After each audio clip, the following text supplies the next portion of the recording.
Hey, this is John Lee Dumas of EO Fire, and welcome to Master Leadership. Great leaders ask great questions, and this podcast takes you on a journey to master leadership with questions that matter to leaders who matter with your host, Lily Sanabria. Hi, this is Lily, and welcome to Master Leadership, where we connect with leaders worldwide to gain insights on important topics to help us on our journey towards greater significance. If you would like to participate as a guest, or if you have a question that you would like to ask a guest, go to masterleadership.org for more information. Every step on the journey from expert to executive leads away from your craft. This sentiment is easier to grasp than embrace, and neither grasping nor embracing it is a requirement for reaching the rank, responsibilities, or rewards of an executive. Wow, a powerful start to an impactful book. Today's guest, Edward E. Tyson, is a former strategy executive and Marine turned executive coach and organizational consultant. He is also the CEO of PerSynergy Consulting and the best-selling author of From Expert to Executive, Mastering the SOPs of Leading. The book I just read from moments ago, From Expert to Executive, is a business fable about the transition from subject matter expert to enterprise leader. More than just a story about some struggling scientists at a biotech firm, it introduces Ed's Leadership SOPs framework and methodology, which encourages leaders to develop and deploy personal standard operating procedures for structuring, operating, and perfecting their communities of effort. Before founding PerSynergy nearly 10 years ago, Ed accumulated 20 years of leadership experience in the rank of military, nonprofit, private, and publicly traded organizations. He received his bachelor's degree in philosophy from Pennsylvania State University and earned his master's degree in adult organizational development from Temple University. Ed was born in Camp Hill, Pennsylvania, but now resides by the sea in San Clemente, California, with his wife and the youngest of his two sons. Our interview will begin right after messages from our sponsors. Have you been wanting to launch your podcast and just haven't found the right resources? I launched Master Leadership Podcast in 2016, and it now ranks in top 1% globally. I've gathered all I've learned and created Master Your Podcast in a Weekend course on Master Your Swag app so that you have everything you need to share your voice with the world, minus those excuses. So download Master Your Swag app on Google or Apple platforms to access the Master Your Podcast course and launch your podcast this weekend. Welcome, Edward Tyson. How are you? I'm well. Thank you so much for having me. Well, we're excited to have you. Are you ready to pour into our listeners? Absolutely. Awesome. All right, Ed, can you tell us a bit about your path to leadership and what you're doing now? Sure. Well, I suppose my path really started first in organized sports and then really graduated there into the Marine Corps. I joined the Marine Corps when I was 17 years old. And that gave me a window into leadership and an experiential window awfully early. And as some of those ideas about leadership started to ripen, I also was simultaneously studying philosophy and took a class on sectarian movements and cults. So sects and cults. Oh. And really was super interested in kind of those dynamics. So, on one hand, had this one piece of leadership experience in the military, a little bit of experience on the sporting side as well. And then this academic experience in this really aberrant behavior and some of the negative side of leadership. And it drew me in and was really the start, the ground zero of my leadership journey. Wow. And so what are you doing now? Well, I'm the CEO of PerSynergy Consulting, and PerSynergy is basically a transformation practice where we focus on three different levels of transformation. individual in the form of executive coaching, team in the form of team coaching, and then organizational. And that takes the shape of everything from strategy development to organizational design and digital and process transformation. It's basically all the levels of organizational effectiveness. Right. And that is a lot of work, and that is important work. So I know that you have a proprietary product or a service. Tell us a little bit more about that. Sure. Well, right in the heart of the pandemic, May of 2020, I released my first book, From Expert to Executive, Mastering the SOPs of Leading. And the SOPs refers to my model, which is the leadership SOPs, which are your standard operating procedures for structuring, operating, and perfecting your communities of effort. So I'm using that SOP twice, once as standard operating procedures, and then another time as what you would aim your own standard operating procedures at. And that's what I call the work of leading, structuring, operating, and perfecting communities of effort. It sounds really intriguing. What website do I go to connect? LeadershipSOPs.com. Couldn't be any simpler. Perfect. And so as a leader, I need help personally. I also need help leading my organization. So tell me what I should do. Well, the first thing that I do when I'm working with leaders is I try to make sure that we're grounded in the same thing. I feel like a lot of people are a little bit confused about just what leadership is. So I really try to start with finding some common ground between how does my client define and think about leadership? How do they think about the purpose of leadership, the work of leadership, and the process of leadership?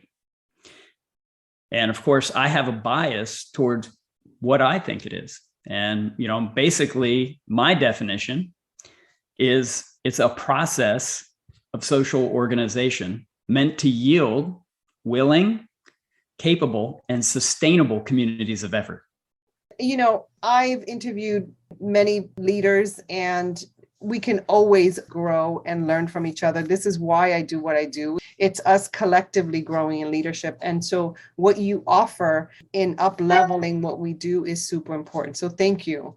Now, I know great leaders are lifelong learners, and I see a bunch of books back there. So as a lifelong learner, what are you learning right now? Well, one back here is actually kind of demonstrating a subject I'm getting pretty deep into right now, which is the application of artificial intelligence, machine learning on talent management, leadership, organizational effectiveness. That book happens to be written by a lifelong friend of mine. Name is Decoding Talent. And also one of the co-authors is one of the co-authors on my book, which is over my other shoulder here. That's interesting to me, AI and leadership. So tell me how that connects. Well, my interest is the ability to massively source behavioral data and gain better insights into which leadership SOPs really drive significant effectiveness in which cultures and which SOPs might drag through all cultures and just be plain effective no matter where you are. So that's a topic that really interests me. My book and my concept is not about these 5 SOPs or these 10. It's really about your SOPs. But I am interested in what truly are the best and how could we say that and how could we know that? And I think it's only through massively sourcing data and using computers to find correlations in that data. So I'm curious, Edward, when you think of leadership today, and I know that you work with a lot of organizations, a lot of leaders, and you experience this. What most concerns you, and what are you most hopeful about? Well, in 2018, there was a global study, and that study engaged CEOs all over the world. And it turned out only 14% of them believe they had the leaders they need to implement their strategy. Oh, wow. And that is what concerns me. And why precisely do we have so many leaders who just simply aren't leading? Because these CEOs were not referring to open slots they're trying to fill. And certainly that is a challenge now, but they were referring to leaders they have in position that they don't believe are leading, and getting to the heart of why is that happening, and remedying it is my mission. It's your passion. It's Absolutely. your heart. It's part of what I do too. I started this in 2016, and that was an election year. And I thought, what the heck? How did we get here? And as an educator, I thought, what's my responsibility here? And so this really, my work is an effort to help us to up-level how leadership occurs in our organizations, in our country, how we lead ourselves, and having these conversations, lifting each other collaboratively is what I'm looking for. Picking your brain and learning more about how I can lead myself well too. So what are you most hopeful about? Well, I am really hopeful that if we start talking as a community, helping leaders lead, whether that's people who are leading leaders or coaches, et cetera, if we can start speaking with better clarity about what leadership is. My real concern is so much of the time we spend engaging leaders talking about skills, interpersonal skills and styles. So really the soft skills of leadership, which unquestionably can help you lead better.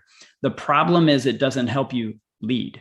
And what I mean by that is if you were to coach me on how to be a better communicator, I would only be able to lead better with that information if I was in the process of leading and I aimed the communication at that process of leading to make it better.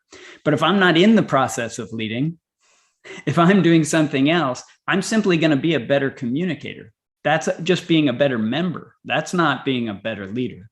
So that's why I think when you anchor yourself in what leadership is and its purpose to cultivate willing, capable, and sustainable communities of effort, you can start to piece together then what must the work be. And as I mentioned before, my kind of simple solution to that, and you might use some different words, but I'm sure you have a similar solution, which is you've got to structure it or design it. You've got to operate it as it's been designed or engage it.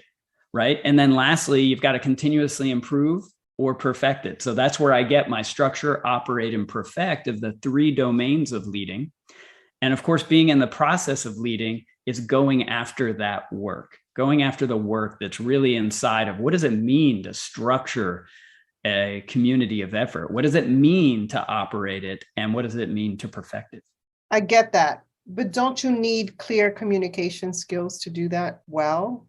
Well, I didn't say that communication can't help you do something better.